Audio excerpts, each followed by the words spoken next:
میری گزر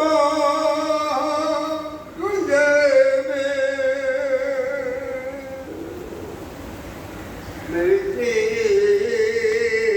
میری کوئی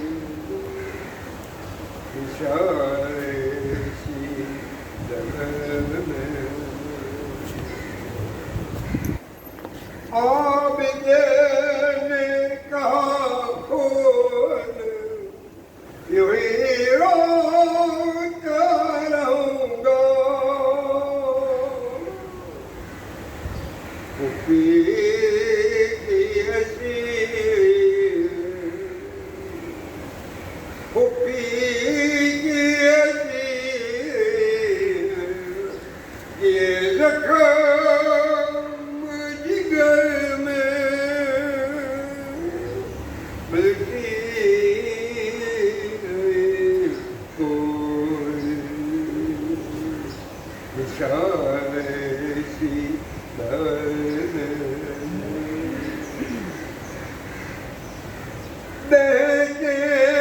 گلے شام جو آنسو کہاں ہے میں شہر میں ملیں گے میں شہر میں ملیں گے تمہیں لالو گھر میں ملتی نہیں کوئی اشارے سی دل میں بے گو کفن بار بے گو کفن بار ہم شیر سفر میں ملتی نہیں کوئی اشارے سی دل میں اللہ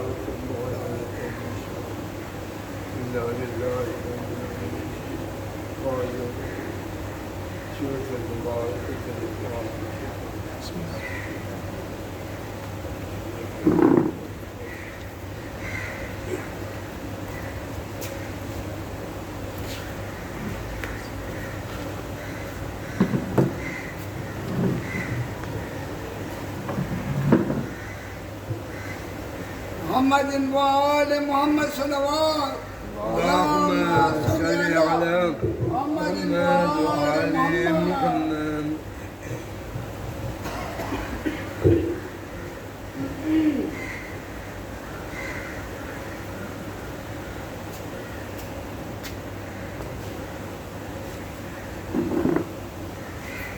أعوذ بالله من الشيطان الرجيم بسم الله الرحمن الرحيم الحمد لله رب العالمين والحمد حقه كما يستحقه حمدا كثيرا وأعوذ به من شر نفسي إن النفس لأمارة بالسوء إلا ما رحم ربي والصلاة والسلام على أشرف الأنبياء والمرسلين خاتم النبيين سيدنا وحبيب قلوبنا وشفيع ذنوبنا أبا القاسم محمد اللهم صل على محمد وآل محمد وعلى آله الطيبين الطاهرين المعصومين المطهرين أما بعد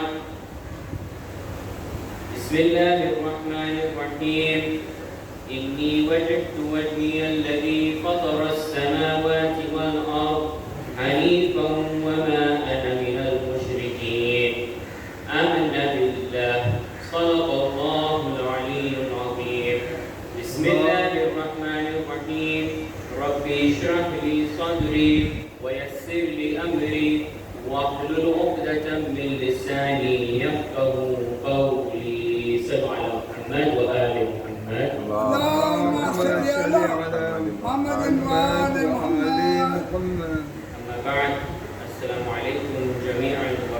اللہ وبرکاتہ. علیکم السلام ورحمۃ اللہ وبرکاتہ. ہر دور میں کچھ لوگ وہ ہوتے ہیں جو خود خاموش رہتے ہیں لیکن ظلم دیکھ کر بھی خاموشی کو امان سمجھتے ہیں, خاموشی کو پیس سمجھتے ہیں. لیکن اللہ کے چنے ہوئے لوگوں نے کبھی خاموشی نہیں رکھی. وہ ہمیشہ ظلم کے خلاف کھڑے ہوئے اور اپنی آواز اونچی کی. آپ جب دیکھیں, جب جناب ابراہیم نے بتوں کو توڑا ہے, انہوں نے کہا انی وجہت وجہی الذی فطر السماوات والارض, کہ میں نے اپنا چہرہ اس کی طرف موڑ لیا ہے جس نے آسمان و زمین کو خلق کیا. جب جناب موسیٰ فرعون جیسے ملعون سے بات کر رہے تھے تو جناب موسیٰ نے کہا ارسل معی بنی اسرائیل, کہ مجھے اور بنی اسرائیل کو رہا کر دو, آزاد کر دو, جبکہ سامنے فرعون جیسا ایک سپر پاور کھڑا تھا. ان دونوں باتوں سے یہ واضح تو ہوتا ہے کہ جو اللہ کے نبی تھے انہوں نے اللہ پر پورا بھروسہ رکھا, اور سب انبیاء یہی ثابت کرتے کہ انسان سچ کے ساتھ کھڑا ہو تو تنہا ہونے کے باوجود اللہ کا ساتھ اس کے ساتھ ہی ہوتا ہے. آج کے دور میں بھی مسئلہ یہی ہے, حق کو بولنا ہے, ضروری ہے حق کو بولنا, لیکن بولنا مشکل.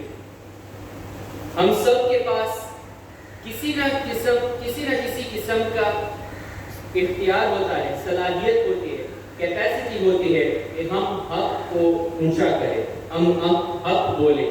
شاید اپنے گھر میں, اپنے پریوار کے ساتھ, اپنے فرینڈ سرکل میں, اپنے دوستوں کے ساتھ یا کام کی جگہ پر. لیکن کیا ہم وہ حق بول رہے ہیں یا پھر حق کو دبا رہے ہیں؟ ہم سب یہ جانتے ہیں کہ آج کا یہ دور ہے اور آج کل کے لوگ حق کے لیے اترتے تو ہے میدان میں, حق کو بولنے کے لیے آگے بڑھتے تو ہے, لیکن صرف اس وقت جب حق ان کے لیے کنوینینٹ ہو, ان کے مقصد کے مطابق ہو. اگر کسی پر ظلم ہو رہا ہے لیکن وہ ہمارے دوستوں میں سے نہیں ہے تو مجھے کیا پتا, میرا دوست نہیں ہے, میرے دوست پر ظلم نہیں ہو رہا ہے تو مجھے کیا پتا. اگر کوئی بات ہمارے انٹرسٹ کے خلاف ہو تو ہم نفرت کے پہلو میں چھپ جائیں گے, لیکن اگر وہی بات ہمارے انٹرسٹ میں ہو, ہمارے فائدے کے حق میں ہو تو ہم اسے انسانیت, اللہ کا فرض, عدالت, اسلام کا فرض کہہ کر واٹس ایپ, سوشل میڈیا میں وائرل کر دیں. کیوں؟ کیونکہ وہ ہمارے فائدے کے لیے ہے. حق سلیکٹیو نہیں ہوتا. اور اگر ہم دیکھیں تو امام حسین صلوات اللہ وسلام علیہ, اللہم صلی علی محمد وآل محمد, اگر ہم ایک حسینی رویہ رکھیں, امام حسین نہیں کہتے کہ جہاں فائدہ ہو وہاں سچ بولو, جہاں فائدہ نہ ہو وہاں منہ موڑ دو. کیا آپ کو معلوم ہے کہ جب امام حسین علیہ السلام مدینہ چھوڑ رہے تھے تو لوگ کیا سوچ رہے تھے؟ لوگ سوچ رہے تھے مولا مرنے جا رہے ہیں, نعوذ باللہ, آپ خود کی جان لینے جا رہے ہیں, نعوذ باللہ. لیکن امام نے کیا فرمایا؟ فرمایا انی لم اخرج عشیرا ولا کافرا ولا مفسدا ولا ظالما انما خرجت لطلب الاصلاح فی امتی جد. نہ ہی میں اپنا شہر چھوڑ رہا ہوں جانے کے لیے فساد پھیلانے کے لیے, نہ ہی میں ظلم کرنے کے لیے جا رہا ہوں, میں اپنے امت کے جد کو, اپنے جد کے امت کو اصلاح کرنے جا رہا ہوں, بدلنے جا رہا ہوں. گناہ پھیل چکا ہے, لہٰذا مجھے حق کی آواز کو اٹھانا پڑے گا. صلو علی محمد و آل محمد. اللہم صلی علی محمد وآل محمد. کیا آج میں اور آپ اسی مائنڈ سیٹ سے جی رہے ہیں؟ کیا ہمیں بھی دوسروں کی اصلاح کرنی ہے؟ کیا ہمیں بھی ظلم کو روکنا ہے؟ یا پھر ہم سلیکٹڈ ہو گئے؟ امام حسین علیہ السلام نے صرف خود نہیں گئے اصلاح کرنے کے لیے، صرف خود نہیں گئے اسلام بچانے کے لیے، بلکہ اپنے بچوں کو لے گئے، بہنوں کو لے گئے، خواتین کو لے گئے۔ کیوں؟ تاکہ ان کے بعد جب ان کی شہادت ہو جائے تاکہ لوگ نہ کہے کہ ہاں ظلم تو ہوا تھا لیکن پھر کوئی آواز اٹھانے والا نہیں تھا۔ یہ اللہ کے دین کو زندہ رکھنے کا ایک اسٹریٹجی تھا۔ جب امام حسین کو شہید کر دیا گیا تو دنیا سمجھنے لگی کہ اب قصہ ختم، اب چیپٹر اوور، امام شہید ہو گئے، اصحاب شہید ہو گئے، اب کیا؟ اب ساری بیویوں کو تو اسیر بنا کے لے گئے، اب سب ختم ہو چکا ہے۔ لیکن پھر وہ منظر آیا جہاں زنجیروں میں بندی ہوئی جناب بی بی زینب ابن زیاد کے دربار میں بولی تو چاہے جتنا بھی چاہے کر لے، فواللہ لا تمحو ذکرنا، تو اللہ کی قسم تو ہمارے ذکر کو نہیں مٹا سکتا۔ صلو علی محمد و آل محمد۔ اللہم صلی علی محمد و آل محمد۔ لہذا اہل البیت وہ مثال ہے ہمارے لیے۔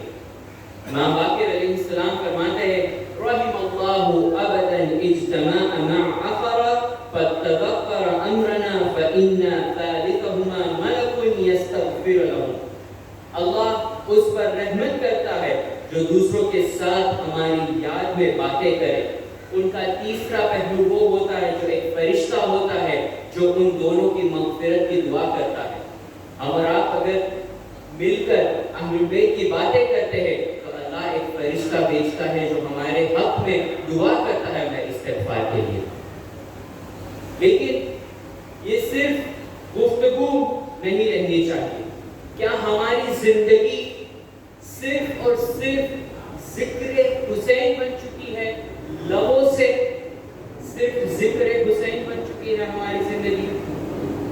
صرف زبان پر امام حسین کا نام ہے لیکن زندگی میں میری یزیدیت کا نام ہے؟ آج ہم سب کے پاس امام حسین کا نام، اس کا درد ہے، ان کی محبت ہے، لیکن سوال یہ ہے کیا اس درد سے عمل بھی نکلتا ہے یا صرف آنسو؟ کیا ہم واقعی حسین رویے کا اختیار کرتے ہیں، اس کو لے کر چلتے ہیں؟ جب ہم کسی سے بات کرتے ہیں تو کیا ہم امام حسین کو یاد کرتے ہیں کہ امام حسین کیسے بات کرتے تھے؟ جب ہم کسی پر غصہ کرتے ہیں یا کسی سے بدلہ لینا چاہتے ہیں تو کیا ہمیں وہ امام یاد آتے ہیں جنہوں نے ظلم کے جواب میں صرف صبر کیا تھا؟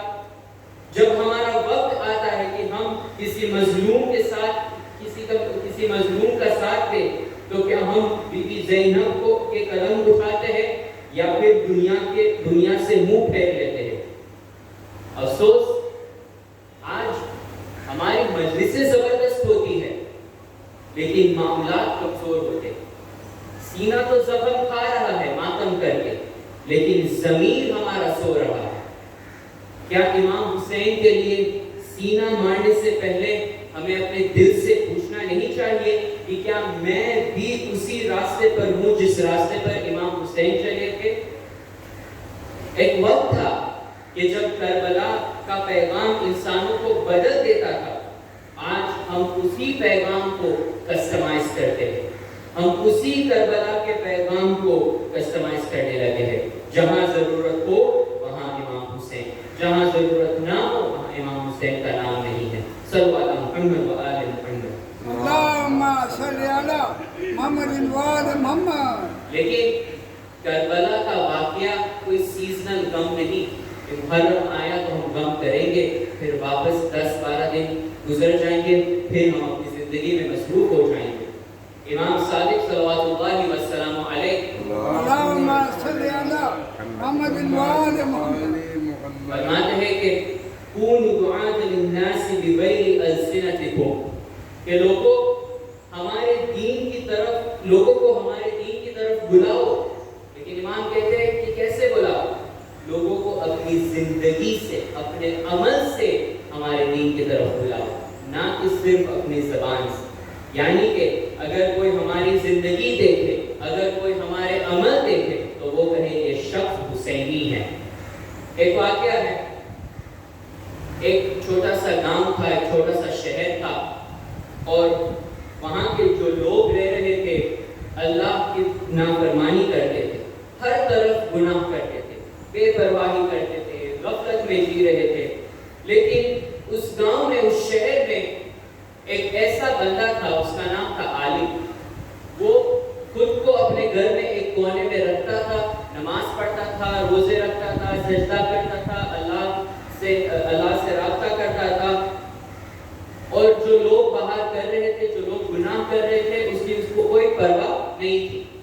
سالوں گزر گئے. اللہ نے سوچا کہ اب اس شہر پر عذاب بھیجنے چاہیے. لہٰذا جبرائیل سے کہا، جبرائیل جاؤ اور اس شہر پر عذاب نازل کرو. جبرائیل آئے، کیا دیکھا کہ یہ جو عالم تھا وہ سجدے میں تھا. لہٰذا جبرائیل واپس آئے. اللہ سے کہا، اللہ اس شہر میں ایک ایسا بھی بندہ ہے جو آپ کے اوپر نماز پڑھتا ہے، سجدہ کرتا ہے، اور آپ کا دستور ہے کہ جب بھی آپ کوئی کسی قوم پر عذاب بھیجتے ہیں تو جو اس میں سے اچھا بندہ ہوتا ہے آپ اسے کہتے ہیں کہ وہاں سے چلے جاؤ. مثلا جب نبی لوط کو کہا کہ لوط تم یہاں سے چلے جاؤ، پھر قوم پر عذاب بھیجا، تو اللہ نے کہا عذاب پہلے اس عالم سے شروع کرو. جبرائیل گھبرا کے کہا، اس سے یہ تو سجدہ کر رہا ہے. اللہ نے کہا اس کے سجدے، اس کے نماز میرے کیا فائدے جب باہر لوگ گناہ میں مبتلا ہے اور اسے کوئی پرواہ نہیں. مجھے ایک ایسا عبد چاہیے جب لوگ گناہ میں مبتلا ہو تو وہ امر بالمعروف کرے، نہی عن المنکر کرے، نہ کہ خود کو گھر میں بند کر دے اور نمازیں پڑھے، روزے رکھے اور اللہ کی نافرمانی ہو رہی ہو باہر. صلو علی محمد و آل محمد. اللہم صلی علی محمد و آل محمد. امام علی علیہ السلام کہتے ہیں، ظلم کرنے والا، ظلم میں مدد کرنے والا اور ظلم پر راضی ہونے والا، یعنی ظلم پر خاموش ہونے والا، یہ تینوں ظلم میں برابر کے شریک ہے. صرف ظلم کرنے والا کافی نہیں، ظلم کو برداشت کرنے والا اور ظلم میں خاموش رہنے والا بھی برابر کا شریک ہوتا ہے. امام حسین اگر چاہتے تو مدینے یا مکے میں کسی کونے میں بیٹھ جاتے، قیام نہ کرتے، لیکن امام نے قیام کیا. انہوں نے دیکھا کہ خدا کی نافرمانی ہو رہی ہے. اور آج اگر ہم صرف عبادت کرتے رہے لیکن ظلم کے خلاف خاموش رہے تو کہیں ہماری عبادت بھی اس عالم کی طرح نہ ہو جائے. امام جعفر الصادق صلوات اللہ وسلام علیہ اللہم صلی علی محمد و آل محمد فرماتے ہیں کہ جو شخص ہمارا ذکر سن کر رو پڑتا ہے، اللہ اس کے آنسو زمین پر پہنچنے سے پہلے اس کے گناہ معاف کر دیتا. سوچیے، ایک قطرہ آنسو جو ابا عبداللہ کے لیے گرتا ہے، جو اہل البیت کے لیے گرتا ہے، اس کی قیمت کیا ہے؟ نہ اس میں کسی سفر کی مشقت ہے، نہ کسی عبادت کا بوجھ ہے، صرف ایک دل سے نکلتا ہوا آنسو. لیکن یہ آنسو کوئی سستا آنسو نہیں. اور امام صادق کے مطابق اللہ کہہ رہا ہوتا ہے، میرے بندے تیرا یہ آنسو میرے پاس بہت قیمتی ہے، میں نے تجھے بخش دیا. یعنی یہ آنسو صرف غم نہیں، شناخت ہے. یہ بتاتا ہے کہ ہم ابھی بھی زندہ ہے، ہمارا قلب ابھی بھی زندہ ہے، ہمارا ضمیر ابھی بھی زندہ ہے. اور ایک روایت میں بیان ہوا ہے، من بقا او ابکا واحدا حتی تتصل دمعته فی مصابنا، جو روئے کسی یا پھر کسی کو رلائے ہمارے غم میں اور اس کے آنسو بہہ جائے، اللہ اس کو ہمارے ساتھ جنت میں مقام عطا فرماتا ہے. سوچئے، جنت ملتی ہے ہمیں لیکن صرف آنسو سے نہیں، اس کی اصل سے. تو اس وقت جب آپ کا آنسو زمین تک گرتا ہے، اشک کھلا ہوا ہوتا ہے، اور اگر ایک آنسو سے بخشش مل جاتی ہے تو سوچئے، جو انسان اپنی زندگی کو حسینیت بنا دے، جو اپنی زندگی کے رویے کو حسین بنا دے، اس کا مقام کیسا ہوگا. صلو علی محمد و آل محمد. لبیک یا حسین، نال حیدری، یا علی، یا علی، یا علی. ایک آنسو سے ہمارا زندگی اہل بیت کے اوپر قربان کر دے. اگر ہم اپنی زندگی ایسے جیے جیسے اہل بیت جیتے تھے, ہمارا مقام کیسا ہوگا. ایک دفعہ آیت اللہ تبریزی کے پاس ایک آدمی آیا جو ہر روز امام کے اوپر روتا تھا, جو ہر روز نوحہ سنتا تھا, ماتم کرتا تھا, امام کے اوپر روتا تھا. لیکن اس کی زندگی میں اگر آپ دیکھیں تو وہ شخص حسینیت کا اس پر کوئی اثر نہیں تھا. افسوس کہ وہ انسان لوگوں سے جب گفتگو کر رہا تھا تو بڑے ہی سخت لہجے سے کر رہا تھا. لہٰذا وہ آیا آیت اللہ تبریزی کے پاس, کہا کہ قبلہ مولانا میں روز نوحہ سنتا ہوں, میں روز امام پر روتا ہوں, کیا میں حسین نہیں؟ تو آیت اللہ تبریزی کہتے ہیں کہ اگر یہ آنسو صرف آنکھ تک ہی ہے اور زندگی تک نہیں تو یہ غم تم پر گزرا ضرور ہے, یہ محبت تم پر گزری ضرور ہے, لیکن اثر نہیں چھوڑا. حسینی وہ ہے جو رو کر بھی جب اٹھتا ہے تب حسین بن کر اٹھتا ہے. صرف مجلسوں میں آنا یا نہیں آنا یہ نہیں ہے. آیت اللہ تبریزی کہنا چاہتے کہ صرف مجلس میں آنے کا نہیں ہے, وہ کہہ رہے ہیں کہ ہر مجلس کے بعد ہمارے اندر ایک تبدیلی آنی چاہیے. اور آج بھی وقت ہے, کربلا سے ہر وقت ہر سال امام حسین ہر روز پوچھتے ہیں حل من ناصر ینصر, کیا کوئی ہے جو میری نصرت کرے. عزیزو ذرا تصور کریں, جس کو اللہ پر اتنا بھروسہ ہو, کیا وہ اسے نصرت کی ضرورت ہے؟ آقا پناہیان کہتے ہیں کہ جب امام حسین کہتے ہیں حل من ناصر ینصرنا, تو وہ انڈائریکٹلی کہنا چاہتے ہیں کہ آؤ میں کھلا ہوا ہوں, میرے ہاتھ کھلے ہوئے ہیں, میں تمہیں مدد کروں گا. مجھے مدد کی ضرورت نہیں چاہیے لیکن میں تمہیں مدد کروں گا. حل من ناصر ینصرنا, اور ہم جواب دیتے ہیں لبیک یا حسین. لیکن یاد رکھیں کہ لبیک زبان سے نہیں زندگی سے دیا جاتا ہے. اور جب دل اس مقام تک پہنچ جائے, جب انسان کی روح سے آئے کہ اب میری زندگی بھی حسین ہے, تو اس وقت جو آنسو گرتا ہے وہ ایک پیغام لے کر گرتا ہے. عزیزو 12 دن تو ختم ہو چکے, آج ہم واپس اپنی زندگی میں مصروف ہو جائیں گے. یہ محب حسین, محب اہل بیت ہے جو آپ کو یہاں تک لے آئے ہیں اس محفل میں. ہم تھکے ہوئے ہیں, 10 دن 12 دن مسلسل مجلسوں میں جا رہے ہیں, ماتم کر رہے ہیں. آف کورس ہم تھک چکے ہیں, لیکن یہ محب اہل بیت ہے, محب حسین ہے جو ہمیں اس محفل میں لے کر آئے. 12 دن کیسے گزر گئے پتہ ہی نہیں چلا. اور آج جناب زینب کربلا کو چھوڑ کر, اپنے ماجائے حسین کو چھوڑ کر, ہاتھ رسن بستہ, کوفہ, کربلا سے لے کر کوفہ, کوفہ سے لے کر شام. اب امتحان امام حسین ختم ہوا اور اب امتحان بی بی زینب شروع ہوا. عزیزان, کربلا میں سب شہید ہو چکے تھے, سب مارے گئے. علماء کہتے ہیں کربلا ہی رہ جاتی اگر جناب زینب نہ ہو. یہ جناب زینب کبریٰ ہے عزادارو, جس نے اتنے سارے مصیبتیں جھیل کر کربلا کو زندہ کیا, کربلا کے پیغام کو زندہ کیا, کربلا کے پیغام کو آگے بڑھایا. عزادارو, کربلا میں مصیبتیں اتنی تھی, اتنی ساری مصیبتیں تھی کہ ایک وقت آیا ہے جہاں مولا عباس کو بھی کہنا پڑا, مولا میرا سینہ تنگ ہو چکا ہے, مولا میرا سینہ تنگ ہو چکا ہے. عباس سے امام حسین کا غم نہ برداشت ہوا, پھر امام حسین سے بھی مولا عباس کا غم برداشت نہ ہوا. جب مولا عباس گھوڑے کے زیر سے زمین پر گرے تو آواز دی امام حسین نے کہ اب میری کمر ٹوٹ گئی ہے.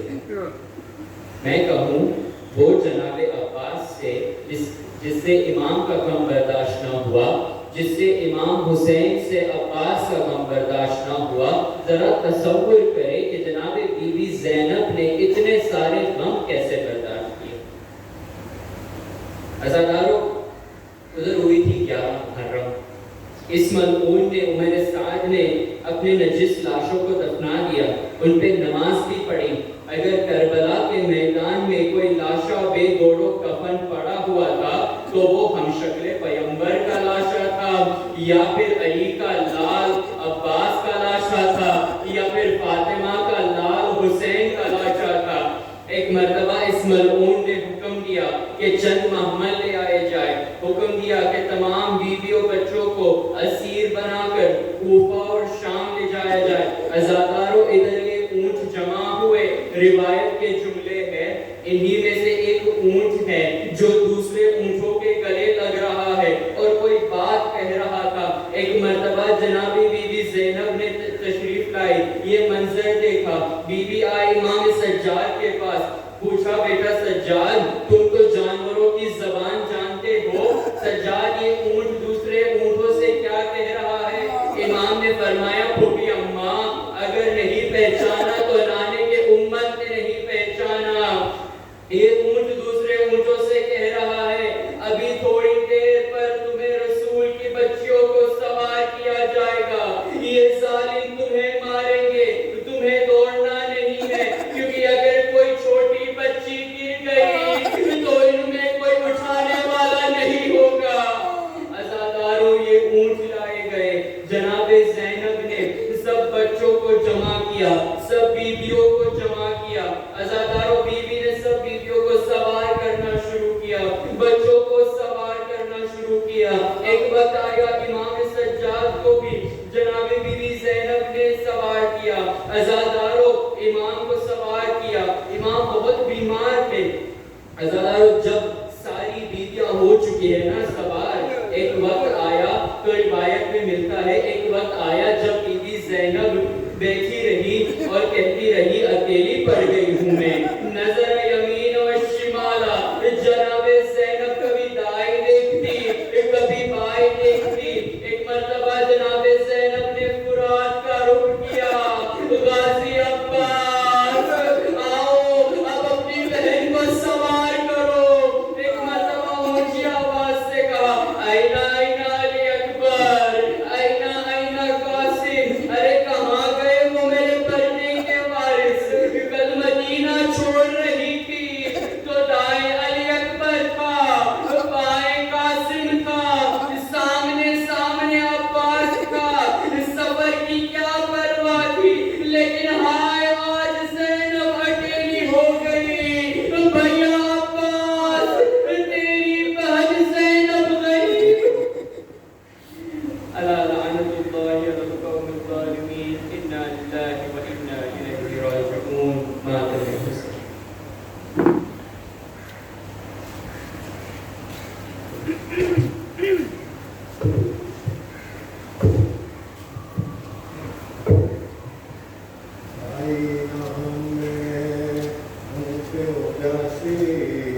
شام کو گئی بن کے چلی ہے پیارے نبی کی پیاری نواسی، شام کو قیدی بن کے چلی ہے.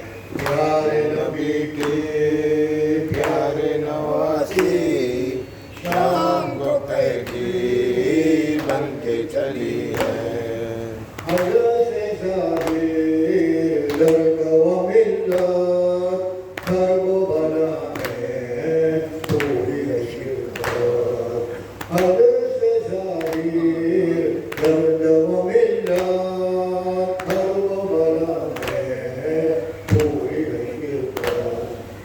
حشر شہادت تیری بدولت شام کو قیدی بن کے چلی ہے. پیارے نبی کی پیاری نواسی، شام کو قیدی بن کے چلی ہے. پیارے نبی کی پیاری نواسی، شام کو قیدی بن کے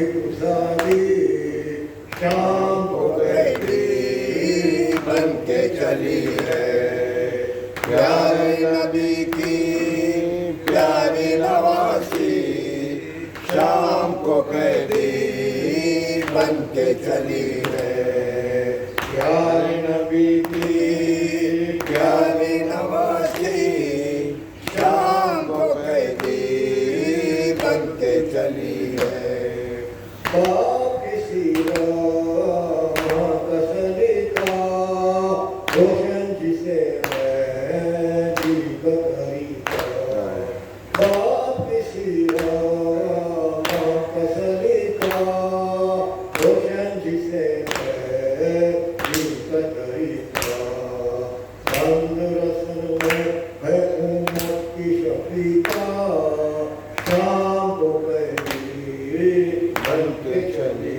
ہے پیارے نبی کی پیاری نواسی شام کو قیدی بن کے چلی ہے پیارے نبی کی پیاری نواسی شام کو قیدی بن کے چلی ہے آئینہ میں منہ پہ اداسی شام کو قیدی بن کے چلی ہے